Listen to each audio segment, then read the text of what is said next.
मैं यहाँ मनीष पांडे आपसे शुरुआत कर रही हूँ। मनीष, यहाँ पर आप देख रहे हैं पहले 16 दिन की वोटर अधिकार यात्रा लगातार जनता के बीच रहे और अब गांधी मूर्ति पर माल्यार्पण होगा, अंबेडकर पार्क तक ये जाएगी। मतलब गांधी और अंबेडकर के बहाने एक बार फिर कहीं ये संविधान जैसे 2024 में एक बड़ा सेटबैक आपके लिए साबित हुआ था वो नैरेटिव, कहीं इस बार भी ये नैरेटिव जो है आपके विरोध में तो नहीं चला जाएगा? मनीष पांडे, अनम्यूट कीजिए मनीष जी। हाँ, देखिए क्या संयोग है कि अभी आपके रिपोर्टर ने दो जगह से विजुअल लिए और बड़ा न्यूट्रल था। एक जगह तो आम व्यक्ति, आम आदमी, आम जनता से इंटरव्यू लिया गया जिसने पूरी यात्रा की पोल पट्टी खोलकर रखी।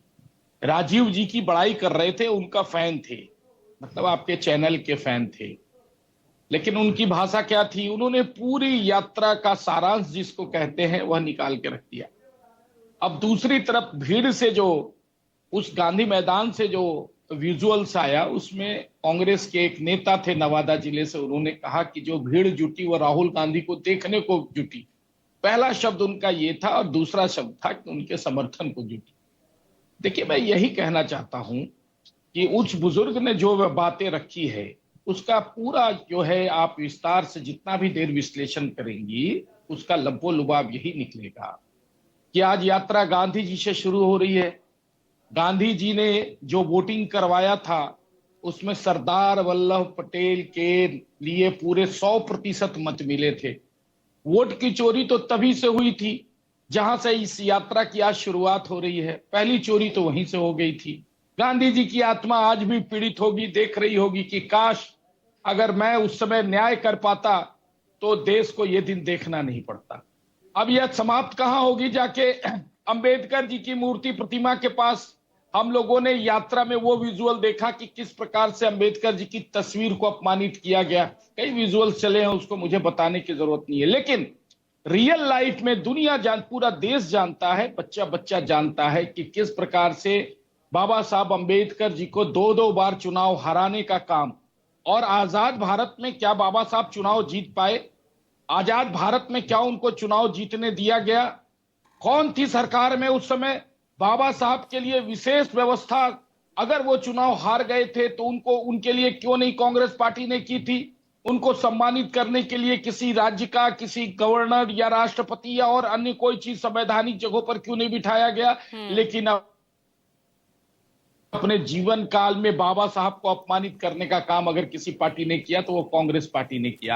आज तो फिर चलिए, आप तो पास्ट में चले गए, आप तो इतिहास में चले गए ना। अभी ताजा बयान गृह मंत्री अमित शाह का संसद में, वो भी आपको याद होगा, अंबेडकर अंबेडकर अंबेडकर। जी मुझे 10 सेकंड और दे दीजिए। हाँ। अंबेडकर जी, सुनिए सुनिए ना, पूजा जी 10 सेकंड मुझे दे दीजिए। नहीं, फिर वो भी कुछ बयान आप याद कर लिया कीजिए ना।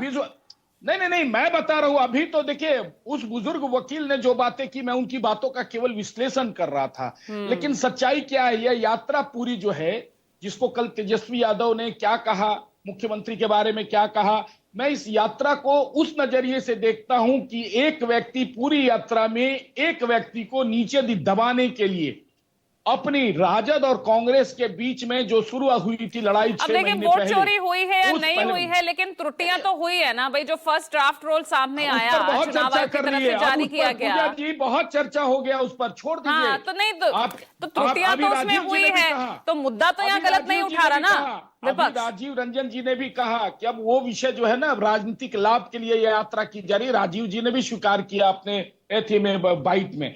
वो छोड़ दीजिए, अब तो यात्रा पर सीधे आइए कि इस यात्रा को पूरी तरीके से लीड कांग्रेस ने किया है और अंततोगत्वा तेजस्वी यादव को कहना पड़ गया। जब राहुल गांधी ने नहीं कहा तो तेजस्वी यादव को कहना पड़ गया कि चीफ मिनिस्टर तो मैं ही बनूंगा, उम्मीदवार तो मैं ही रहूंगा। अरे भाई, Rahul Gandhi just like that ना, like in your party, नहीं वहां पे क्या चल रहा है? आपकी पार्टी में क्या चल रहा है? नीतीश के साथ साथ उनके बेटे को सामने आ जाना पड़ता है अपने आप को सीएम कैंडिडेट घोषित करने के लिए, लेकिन आपकी टॉप लीडरशिप नहीं घोषित करती।